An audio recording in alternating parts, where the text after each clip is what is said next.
do you think is going to happen? Well, I went to the 1922 committee meeting last night, and I understand the executive are going to see the Prime Minister today and ask for a timetable for when she's going to leave. They asked for that about 2 weeks ago, and I think they expect an answer today. And if they don't get an answer, well, presumably they'll look at alternative arrangements. Such as?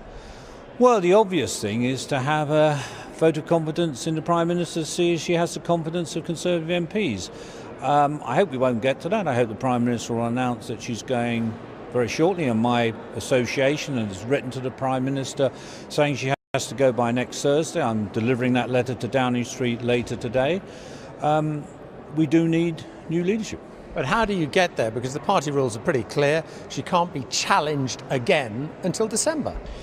Well, the rules at the moment say she can't be challenged till December, as you say.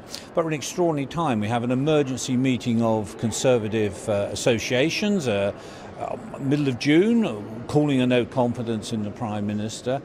And backbench feeling is that we need to have a new Prime Minister.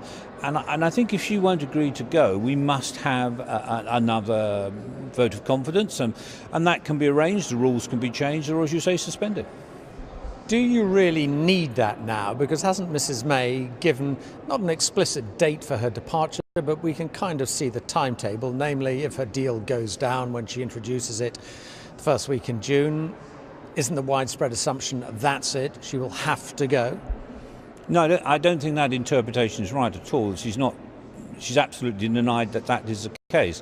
We haven't even seen this mythical bill, which is supposed to be debated immediately after we come back from recess, when President Trump is here, D-Day celebrations are on, and there's a Peterborough by-election. Hardly a week when we're going to have a huge constitutional vote. And the bill's not published. So if the bill isn't published, how on earth are MPs able to study it before they have to debate and vote on it? So just to be clear, you think it is possible that the vote will not take place in that week? It'll be delayed? I think I'd bet 50p on exactly that, especially now, as you rightly say, Labour have made it clear they're going to vote against it.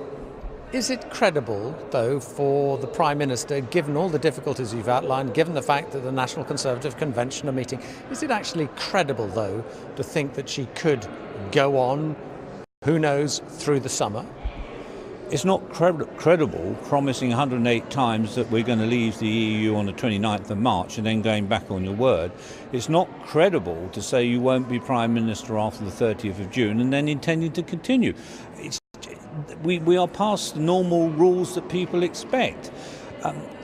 She's tried her deal. It's been rejected three times by Parliament, once by the biggest defeat ever for a government. I mean, that should tell the Prime Minister it's time to give someone else another go to see if they can get something through.